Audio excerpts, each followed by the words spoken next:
Let me tell you something that no one wants to say out loud. No one is your friend. Sounds harsh, right? But it's true.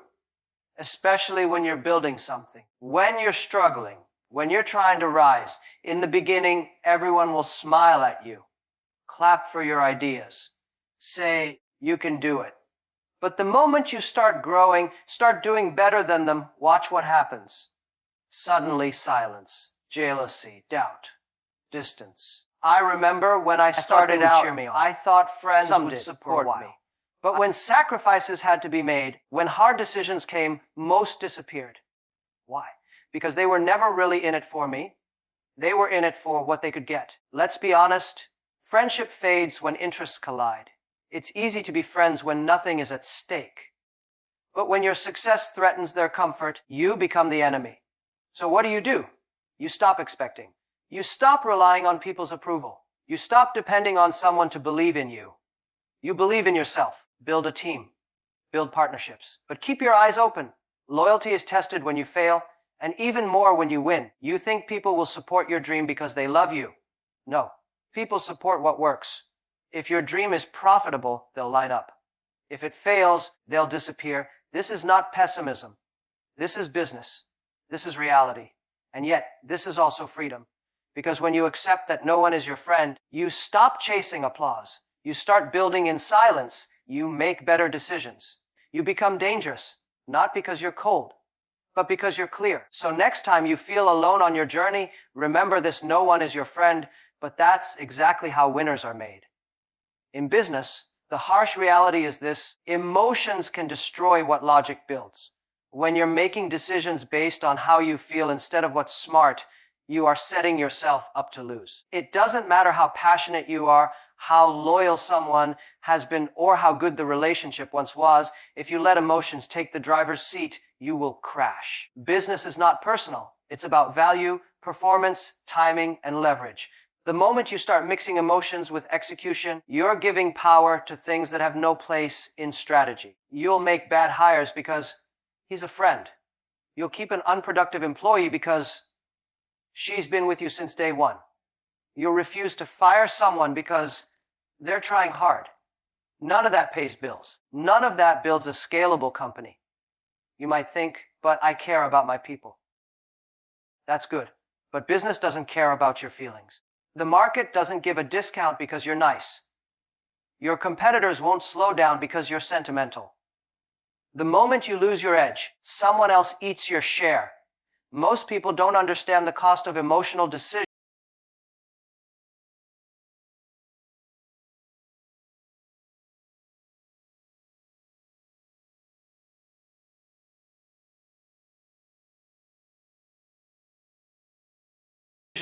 Making in business until it's too late. They let guilt stop them from cutting expenses. They let pride prevent them from pivoting. They stay in partnerships that are draining them, all because of emotional attachment. These decisions are not seen as mistakes in the moment. They're seen as loyalty, as being human. But 6 months later, when the money runs out or the opportunity slips away, the same people call it regret. Being emotional doesn't make you weak, but being emotional in business decisions makes you vulnerable. Emotions make you reactive instead of proactive. They make you hold on when you should let go. They make you trust when you should verify. They make you hope when you should act. A founder once said, "I didn't fire my co-founder even though he was killing the company, because we were best friends." By the time he made the move, the damage was already done. The company lost investors, missed product deadlines, and nearly collapsed. Why? Because he confused friendship with accountability. The market didn't care that they were friends. The customers didn't care that it was an emotional decision. All that mattered was delivery, and they failed to deliver. This happens every day. People mistake loyalty for performance. They assume that someone who wants to win is the same as someone who can win. They choose comfort over truth. They avoid conflict, thinking it's kindness, but in reality, they are just postponing a necessary decision. Emotional leaders make the worst decisions not because they're bad people, but because they're not trained to separate heart from outcome. in a negotiation. If you get angry, you lose leverage. If you get too excited, you reveal your desperation. If you let personal feelings dictate price, timeline, or partnership terms, the other side will take advantage of you. Business is a game of leverage, and emotions erode your leverage faster than anything else. Ask yourself, do you want to be liked or do you want to succeed? Because most of the time, you can't have both. Being respected in business often requires making hard calls, firing good people who are wrong for the job, saying no to attractive but risky opportunities, cutting ties with people you once considered family. Those decisions hurt in the short term, but they protect the long term. This doesn't mean you should become cold or robotic. It means you need emotional discipline. You need to know when to feel and when to decide. Business rewards clarity, not confusion. The clearer your mind is, the more accurate your judgment. Emotion clouds judgment. It distorts risk. It blinds you to red flags. It makes you hold on to what should be let go, chase what should be avoided, and delay what should be done immediately. Most people believe friendships are built to last forever. That's what we're told growing up. Loyalty, support, trust. It sounds beautiful. But step into the world of business, and that idea gets tested fast. The moment money, control, recognition, or survival enters the equation, friendships start to wobble. They shake, crack, and often collapse. Not because people are evil, but because interests change, and when they do, people change with them.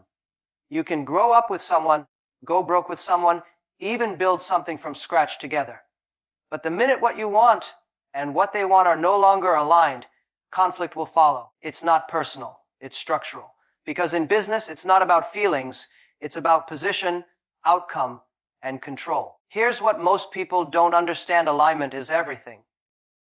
Two people can be friends for 10 years, but if one wants to scale fast and the other wants to play it safe, it won't last. If one wants to reinvest profits and the other wants to cash out, it won't last. You'll see tension, resentment, passive aggression, and eventually open betrayal. It starts small. One friend starts making more decisions without consulting the other. One wants more credit, more money, more say. Suddenly the energy shifts. Meetings feel colder. Communication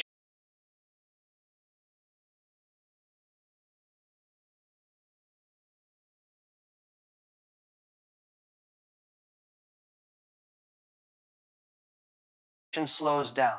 You realize you're not aligned anymore. Not in vision, not in values, not in drive. And that's where the friendship starts dying. In the beginning, you think you can fix it. You tell yourself, we've known each other forever. We'll work it out. But business has no memory. It only rewards performance and alignment. If your interests aren't sensed, the business will suffer. If you force it to work just to protect the friendship, you lose twice. First the business, then the friendship anyway. And here's the part no one talks about. When interests clash, people justify anything. The same person who once stood by you will now say, I deserve more, or I was always the one doing the real work, or you changed. And maybe you did. Maybe they did. That's not the point. The point is, when interests aren't aligned, even the best memories can't keep the team together. This happens with co-founders, business partners, longtime employees, anyone. At some point, one of you wants something different: more money, less work, a faster exit, a bigger role, a louder voice. That's when it becomes clear it was never just about the friendship. It was about what the friendship was providing. And once it stops providing that value, people walk. Some don't walk. They sabotage. They stay, but they start playing politics, whispering, withholding, undermining. They become silent blockers instead of open allies. And you're sitting there thinking, but we're friends. No, you were friends until your paths diverged.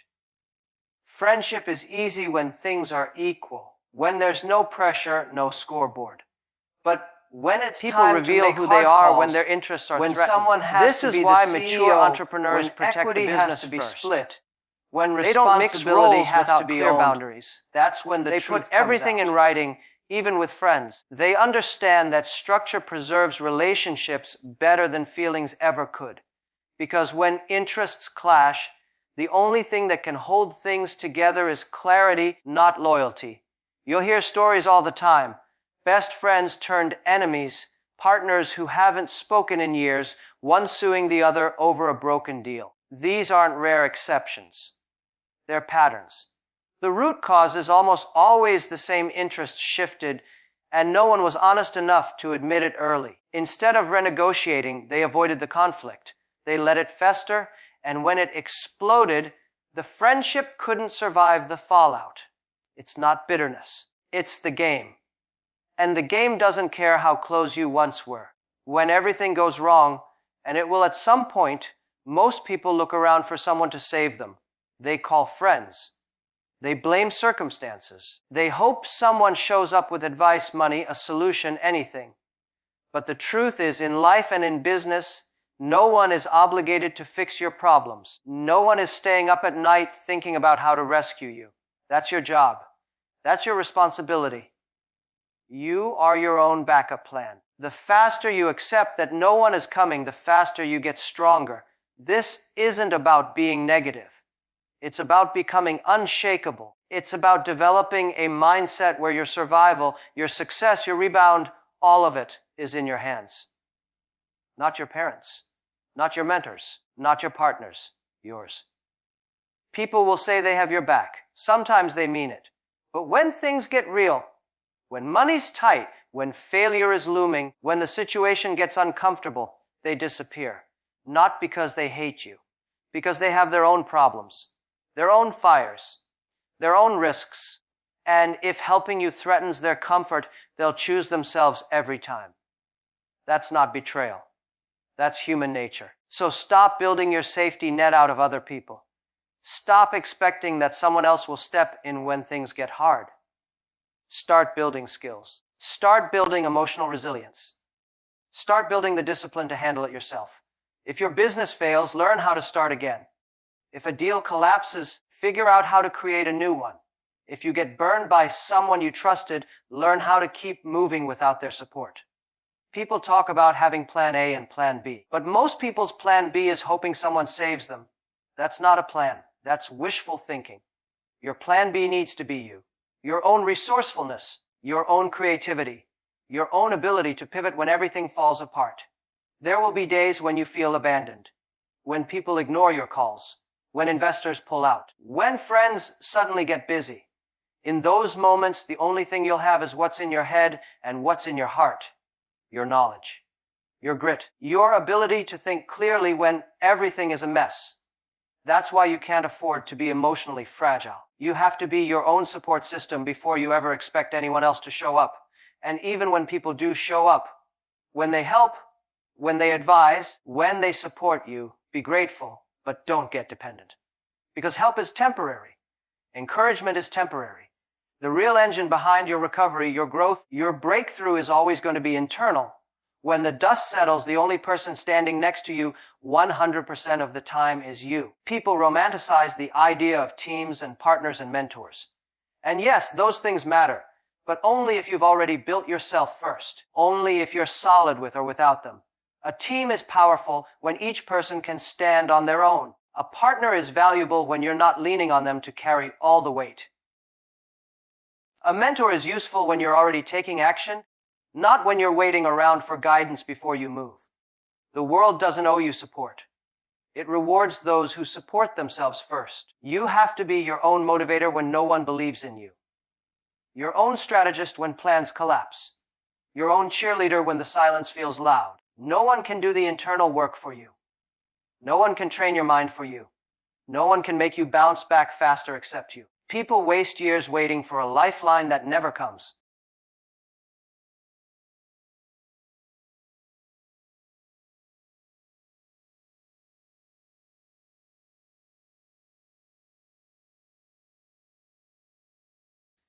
They wait for the right timing, the right partner, the right call.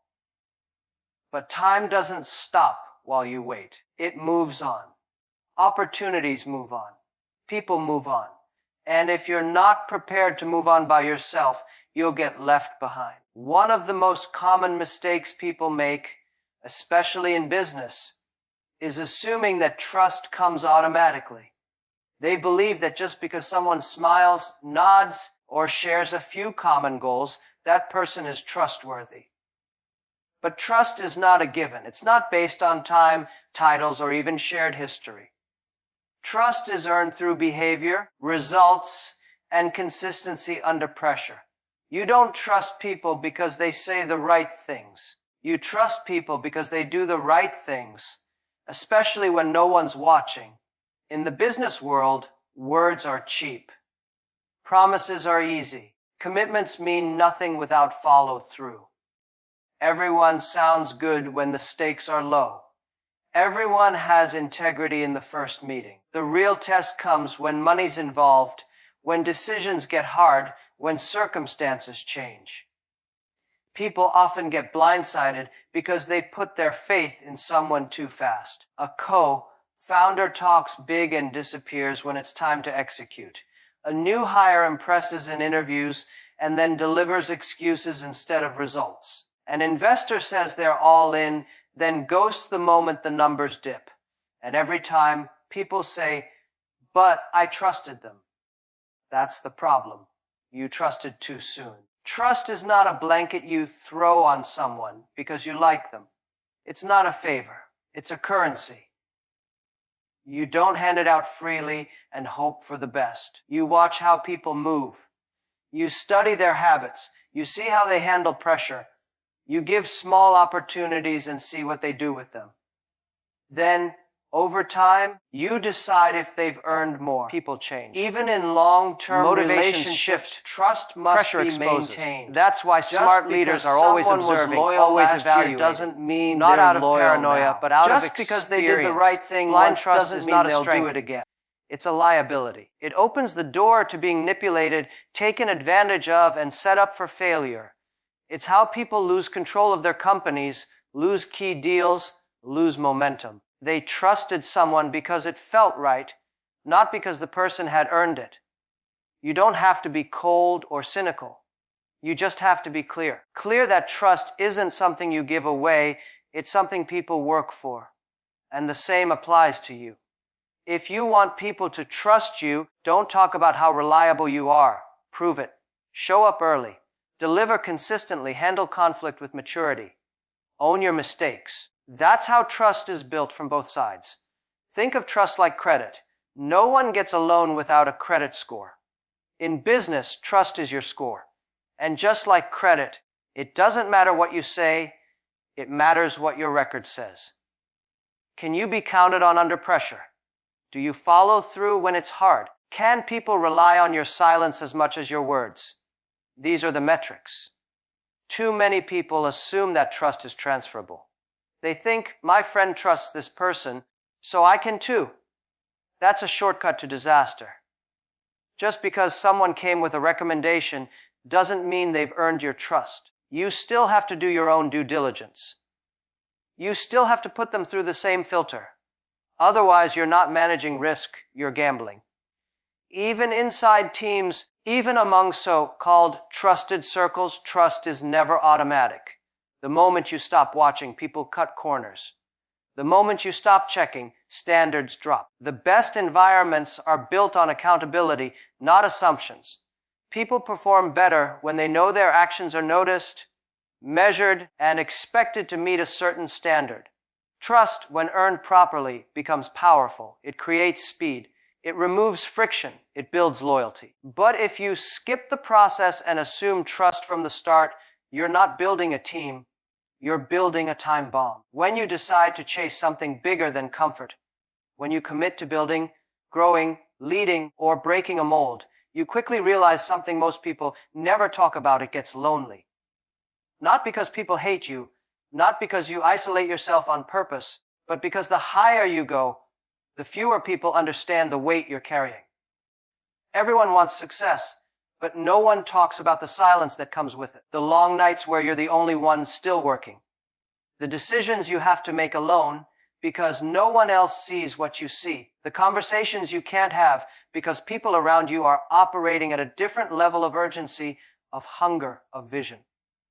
In the beginning, everyone is around. Friends cheer you on. Family supports you. You have people to talk to, people who nod along. But the moment your pace increases, they start to drop off. You work while they party, you invest while they spend. You evolve while they stay the same. Slowly, your world separates from theirs, not out of arrogance, but out of necessity. The path you're on doesn't leave much room for passengers. People don't talk about the emotional tax of growth. The birthdays you miss, the weekends you give up, the relationships that fade because you no longer fit the same conversations. You start to feel misunderstood, not because you're better, but because you're moving differently. You see through things they still chase. You avoid things they still desire. And so, the distance grows. It gets lonely when you can't share your struggles without being told to take a break. It gets lonely when you can't talk about your wins without someone calling you lucky. It gets lonely when you outgrow your circle, but haven't found your next one yet. And that's where most people break, not from failure, but from the isolation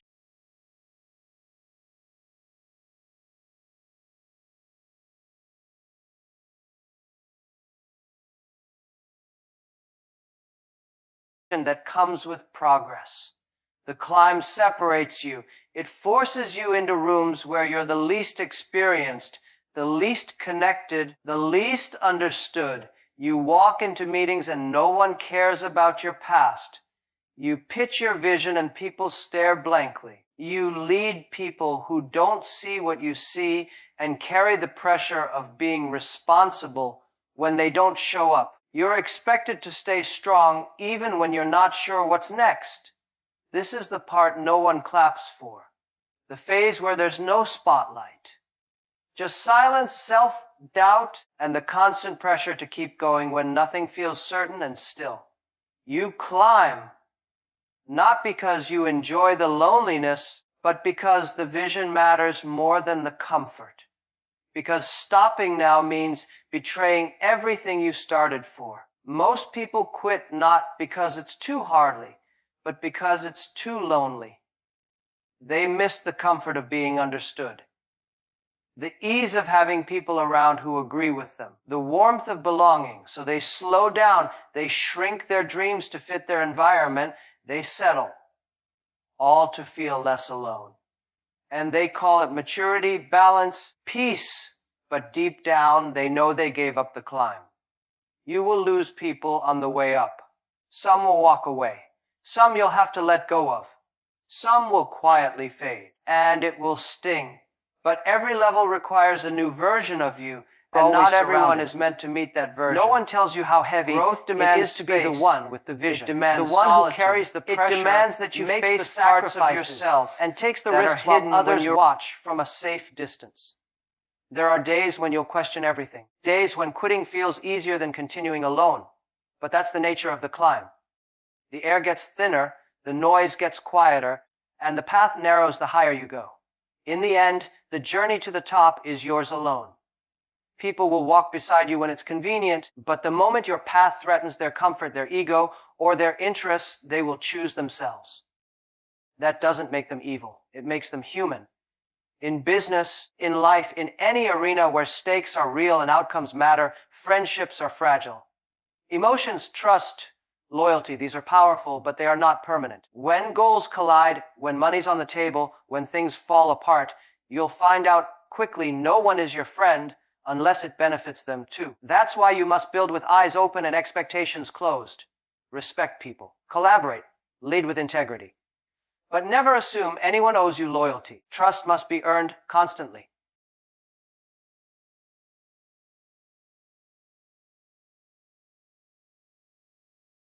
Interests must align consistently, and when they don't, be ready to stand alone strategically, emotionally, and financially. Your resilience is your real partner. Your discipline is your real support. Your clarity is your true compass. Everything else can shift. When things go wrong, it's not your network, your co-founder, or your old friends who will save you. It's the version of you that prepared for the day when no one else shows up.